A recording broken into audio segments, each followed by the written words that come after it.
What is up, guys? Welcome back to another video, and today we're going to be doing a analysis on Onic PH versus execration, and this is going to be game number 2. Execration had a similar draft on game number 1, but we're going to go over game number 2. Alright, so let's look at the draft, the first bans first. Okay, most of the bans that you will see in this current patch will be early game heroes. Alright, so you'll see Selena's an early game hero, Khalid, Tamus, these are all early game pressure heroes, so they're gonna be the common bans in this current patch. For execration side, they have Chu. A lot of people are playing tank Chu now.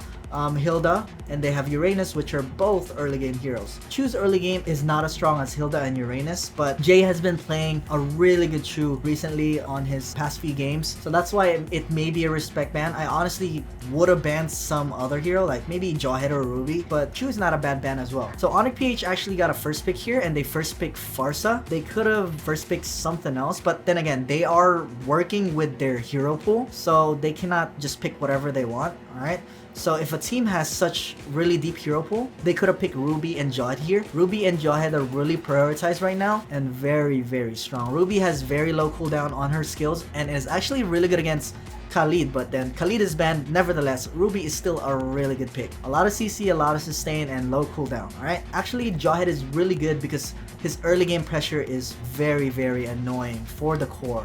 Right, and I think I have seen Jay play Jawhead tank before. I'm not sure why they didn't pull it out here, so they're gonna take the Farsa instead. For execration side, they first pick the Yisun Shin and the Ruby. Like I said earlier, Ruby is something that you want to prioritize if you are on a squad, whereas Yisun Shin actually is a safe pick. They could have gone Jawhead Ruby here, to be honest, in execration side, but they went for Yisun Shin instead. Now Yisun Shin is not a bad pick at all, because at level 4 he could give you vision with the global ulti, and he could farm freely. Like, he doesn't even need to gank your lane to give you information around the map. Also, Yisun Shin is a safe pick because he has immune on his first skill, so even if the enemy team picks Kufra, you can actually go through that Kufra second skill anyways. Onic PH actually also picked Natalia here as well, which I'm really questioning about because we all know that Venus doesn't play Natalia, so they have no choice but to put Jay on this Nat. Alright, and Wise, since Wise is mostly a mage player, he's most likely gonna play this Farsa support, and then Venus is probably gonna play tank or something like that. And then Dilar obviously in the offlane. Iaknu used to be a marksman user, so he's gonna be the core in a way. So they're gonna pick Roger for that. Alright, now I'm not really sure. I think they got forced to pick Roger here because of hero pool problems in the team. They could have picked Jawhead, but then again, I don't know if Venus plays Jawhead. I know Jay plays Jawhead, right? I know Jay plays Jawhead, but if Jay plays Jawhead, then this Natalia pick will go to Venus, and I don't think Venus plays Jawhead. And this is where the problem with hero pool will start showing for Onic PH. This is the problem they're gonna have to outcome. But also they could be making up their own meta, or they want their own meta and rotation in a way. So let's see what execration will pick here. They will pick the Atlas. Now, again, Jawhead was not picked by execration. I am not exaggerating with this Jawhead pick, by the way. It's just so good in the early stages of the game. Atlas is not a bad pick, I would say, especially in this case where they don't really have a lot of early game pressure, I guess. Early game pressure in most cases. I mean, they do, but not like something that they could do with Khalid. For example, Khalid could harass and still live and run away, whereas if Natalia gets caught and fucks up the invade, she's gonna die. Same with Farsa. If she gets caught, fucks up the invade, she's gonna die. You know what I mean? They obviously have early game pressure, but not the same way as what Jawhead would give you. And that's why they are safe to pick the Atlas here for execration. Alright, so let's keep going and let's look at the second phase of the bans. So for execration, they actually banned the X-Borg and the Esmeralda. These are really good bans. Since Jawhead is mostly used as a tank right now, I think that's why they didn't ban the Jawhead. They know that these guys don't really play Jawhead offlane. I don't see Onic PH play Jawhead offlane, so maybe good research from execration side. Whereas Onic PH, the bans they had for the second phase is Valier and Yu Zhong. Now Yu Zhong got nerfed, but that doesn't mean Yu Zhong is definitely weak. He's definitely still decent, alright? And if he's open in the right situational opportunity, then Yu Zhong is still a good pick. So not a bad ban for Onic PH, honestly. The Valier here is actually not a bad ban as well, because they're still lacking support for execration side before this Low Yi pick, so it's actually not a bad ban. Okay, Low Yi pick actually hasn't been seen in a very long time, as you can tell, for the past few weeks, ever since the but she's gonna show up now in this current patch, okay, with the execration pick. I think this is because Natalia is gonna get countered by is this Loyi. When Loyi checks the bush with second skill, it's gonna be really hard for Natalia to go invisible and all that stuff. Loyi can also check bushes with first skill as well, not just second skill. So that's actually a pretty good pick from execration side. And Loyi's early game is pretty good, actually. Pretty good. Loyi's early game is really good once you get level 2. Dark form, light form, and the damage is pretty nuts. Alright, so let's keep going with the draft. Let's not waste any of your time anymore. The last pick for execration is the 1-1, and like I said earlier, this is something that Rrq kind of pulled out, which is putting the marksman on the gold lane instead. Compared to having a fighter in the gold lane, they put a marksman in the gold lane, so they kind of have security in the later stages of the game, even if they lose the early stages of the game. Alright, so for Onic PH, they picked the Hylos for Venus and Masha for Dilar. Now, I think this is more of like a split push count with the Natalia and Masha, whereas execration, they're kind of more of like a brawl, team fight kind of composition. Loyi, light form, dark form, Atlas ulti, Ruby hook, second skill, and then 1-1 cleanup, and Yi Shin global ulti, and then assassinate cleanup. Right? So this is what execration's going for. So Onic PH, if they want to win, their win condition is probably split push and try to get as much objectives as possible and try to do more turtles than the enemy team, because Masha could solo the turtle if, you know, if it's open. But let's see what happens here. Let's look at the laning phase first. Alright, so for the laning phase, we see that execration is actually going to be doing a 1, which is the 1-1 on the gold lane, 1, 1-1, and then 2 on the EXP lane, which is going to be the Yi Shin and the Ruby. I think the reason why they put the Yi Shin here at the EXP lane is for this Yi Shin to get level 2 faster. Obviously, it gives you more XP on this lane. Same with the Ruby. I think they're going to simultaneously get level 2 if once they kill the cannon minion here, okay? And for Atlas, Atlas is kind of just a roamer, and he's just gonna provide vision, and that's what Hylos is doing as well over here. Alright, so Hylos is kind of doing the same job as Atlas is doing, and they're kind of mirroring each other's rotation, but they're not doing a 1-1-1-2, okay? And I think this Natalia will try to do fast red, and that's why this Atlas is gonna try to try and invade the best he could.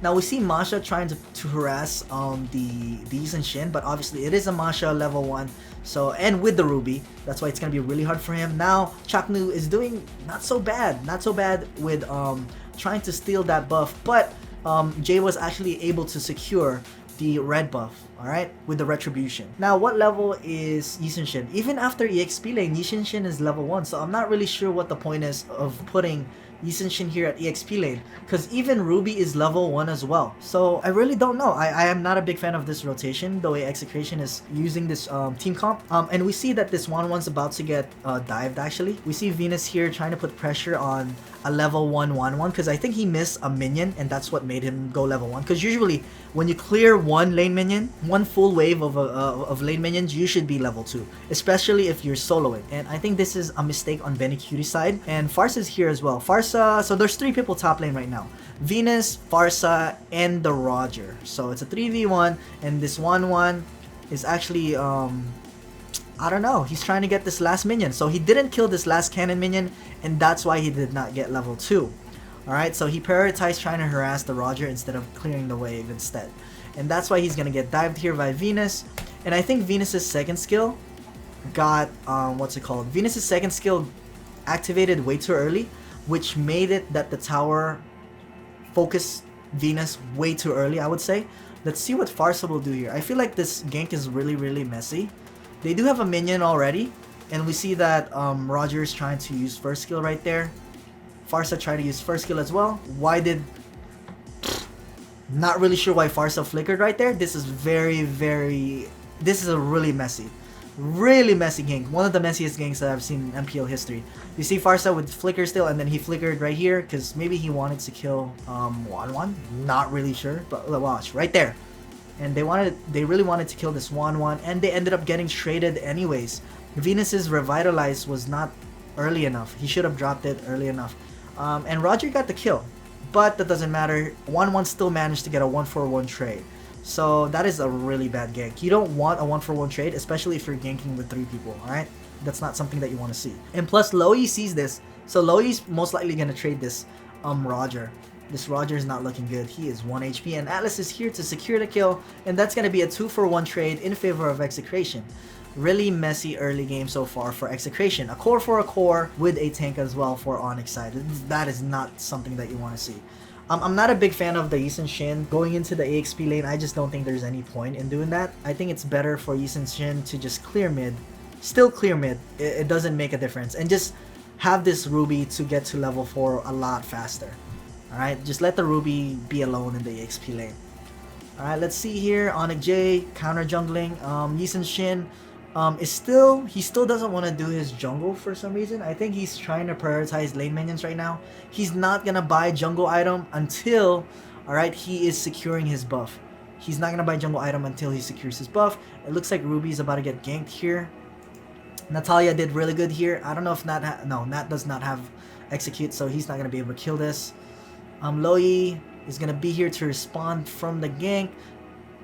Kind of risky Ruby for staying there. Not really sure why he stayed there. He just kept bagging a long time ago. And this Masha is 1 HP, especially with that global ulti from Yisun Shin. That is such a big help. Like I said earlier, he doesn't have to be there in the gank for him to help you, and that's why it's super good for Yisun Shin here. Let's look at the levels of the core. So Yisun Shin is level 4 while they have Natalia at level 3 on the on Onic PH side. Okay. And it's still looking like it's a 1v1 here. Now it's a 2v2 here for the on the gold lane. Right? We see the tank and the marksman.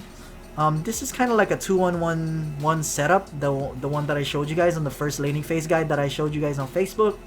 It's starting to look like this. Right? It's starting to look like this.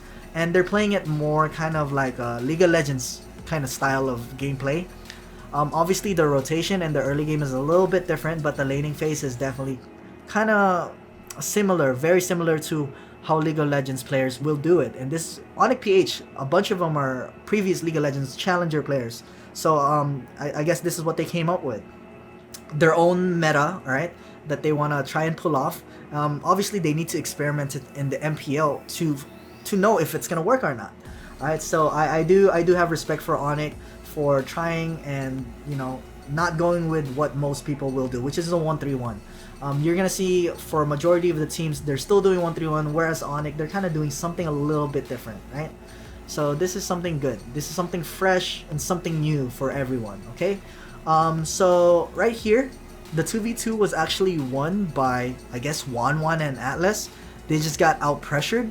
This Hylos, I don't know what happened to Hylos here, because his lane is about to get pushed, and yeah, I'm not really sure what's going on here. I don't know if this is miscommunication.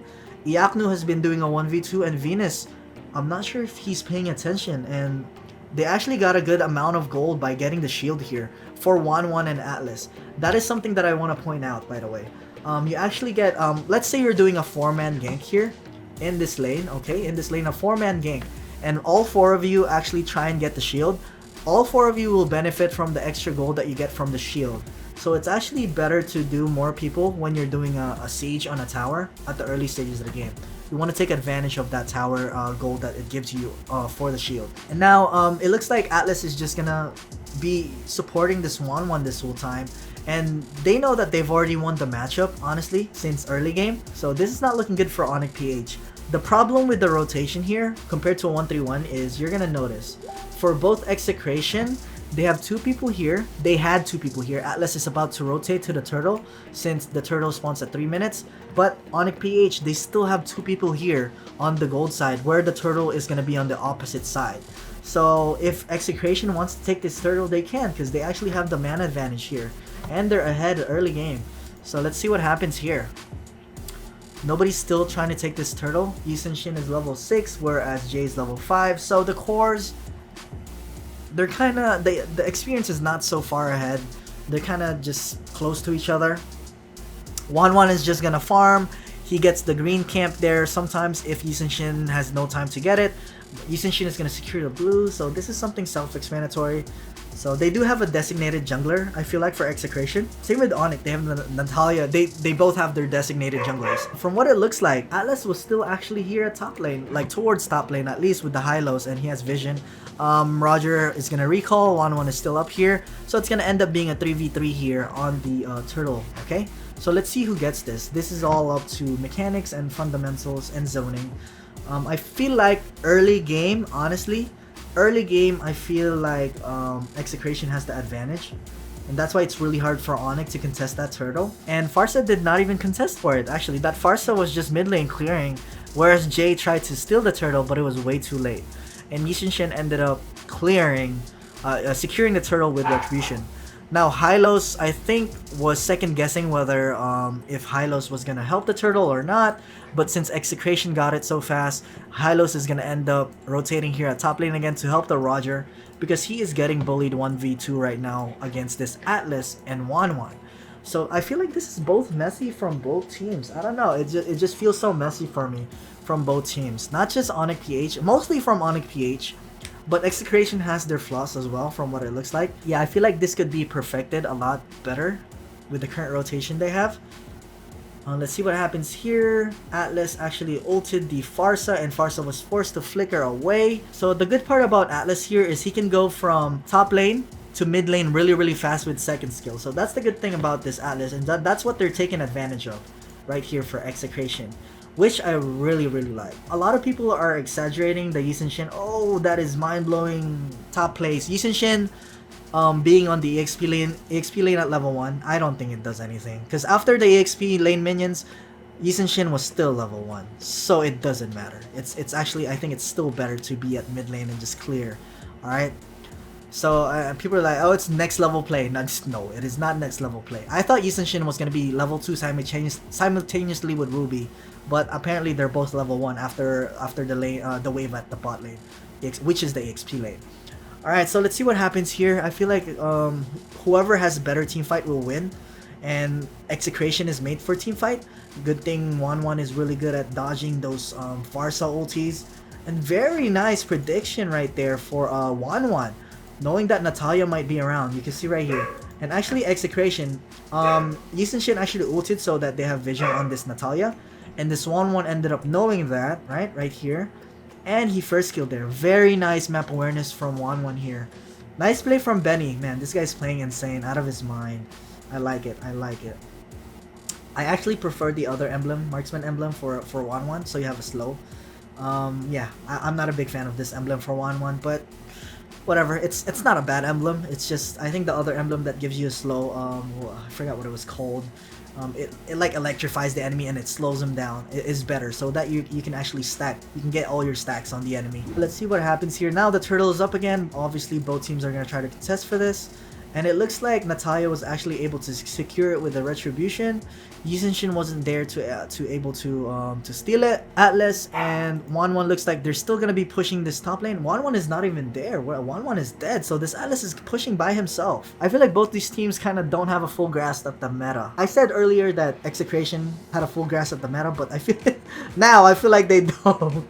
I don't know. It's so messy from both teams. It is very confusing from both teams. I feel like they have no objective in mind. Really not sure. Obviously, Execration's getting more towers here and all that stuff, but both teams could have played better, honestly. This is actually my first time watching this, by the way. I watched the first game, but not the second game. This is really messy. Okay, nice Ruby second skill to try and kill this Natalia, and nice Yishin ulti so that this Natalia cannot go invisible. So yeah, Yishin is actually really good against that. Very nice communication from Execration side. At this point, it's not even who has the better rotation early game, it's whoever does better communication and teamwork at this point. I feel like both teams actually failed their early game rotation. Tell me what you guys think about it in the comment section below. It is just really messy. Like, the things that they're doing is not reasonable. Compared to when I analyzed the Rrq game, you know how everything is just so logical and reasonable, the things that they're doing. There's reasons behind it. Whereas Execration and Onic, it's just so messy. Right? So messy. There's some things that are like, why? Right? Why? Just why? Here we go. Hylos is going into a 1v4. Not really sure why. Okay, there it is. Good thing he got away. Oi, nice ulti from Wanwan. Gets a kill right there. Resets the ulti. Very nice first kill. Oh, super lucky for Wise. But luckily, luckily Natalia was there to actually try and kill the Wanwan. Almost an outplay from Benny. Alright, so very well played from Benny. He's been playing out of his mind, honestly. Not just in this patch, even in the previous patch with the Alice, if you can remember. This guy is very talented. I feel like he's the one carrying his team rather than Hate, honestly, with you. Benny's insane. Okay, so let's keep going. Let's see what happens here. At this point, actually, Onic got the Lord. Did they end up stealing that? So, like I said earlier, Masha could actually solo the turtle and the Lord, and I think that's what they managed to do. They decided they ended up sneaking the Lord here with the Masha that they have. So I like that from Onic. All right, that's something that I like that Onic actually did. Using their team comp to their advantage, and knowing that they could just sneak the Lord in just like that with the Masha pick that they have. I like that. Right? That is one good thing that I could say for Onic in this game, at least. Alright, let's see here. It looks like, oh man, it's because of the Lord, Execration is really struggling in defending this, so they're trying to save as much towers as possible. They are ahead of 1,000 gold, but it's pretty much it's a really close game. Really close game. And Execration actually did a really good job defending. They only managed to give away one second tier tower, which is not so bad, honestly.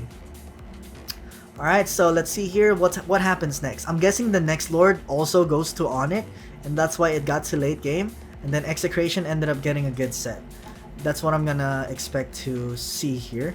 And yes, Onic already setting up for the Lord. Already, okay. Atlas and Loyi died for a Roger, which is not so bad.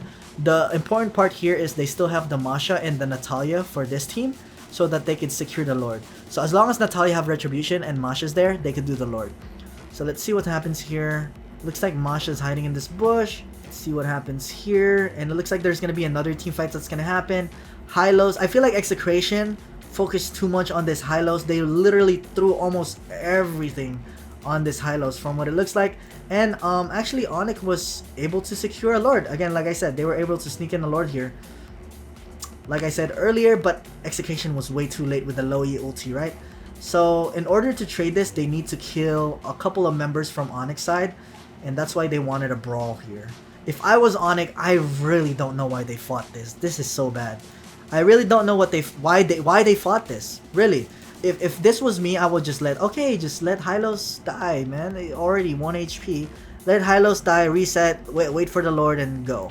But they still ended up fighting. As you can see, Roger still fought. They want to save this. They want to save Venus.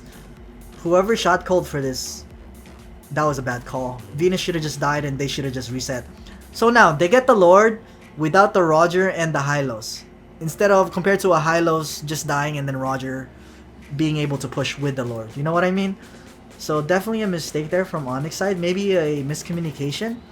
Definitely not something that you want to do when you get the Lord. Once you get the Lord, you get what you came for. You want to wait for the Lord and make full use of it. Right? And that's not what Onic did. They kind of just wasted this Lord because Hylos and Roger's dead. If Roger was alive, I think it would have been better. Alright, let's see here. Because of that, they didn't really even push anything. I think they got 1 second tier tower. That's it. They got 1 second tier tower with a second level 2 Lord. That is really, really bad. Alright, really, really bad. And that's the reason why it had to late game. Because Onic was able to secure 2 Lords, and then Execution had better team fights. Like I said earlier on the draft. The only way Onic could win here is split pushing. But from what it looks like, it is not looking good for them. So Execution's just baiting out this Lord. Let's see what happens here. Pause happens. Mobile Legends pause gaming. Jesus Christ, what happened here? And because of that Lord, I think they push. I'm not sure if they even got the Lord. No, they don't even need the Lord. They just won the team fight. They baited the Lord and they ended up getting kills. And they're gonna push all the way for the win. So definitely not the same thing as I would expect, alright, with the Rrq rotation or the Rrq team comp. Yeah, they just ended up getting picks and getting out. They ended up getting the win at the end of the day. So yeah, I feel like it's still messy. Honestly, it is still messy. Definitely a lot of improvements. I thought, to be honest, since it's my first time watching it, I thought it's gonna be the same thing that Rrq's doing, where they harass the early stages of the game, but it's not. It is definitely something different and more similar to like a League of Legends kind of rotation or laning phase in a way. Alright, so tell me what you guys think about this below. If you agree with me with the game being really messy compared to what we analyze on Rrq versus Bigatron. Alright, on the comment section below. If you did learn something though, don't forget to hit the like button and subscribe. And that will be it for today. Thank you guys for watching, and I am out. Peace!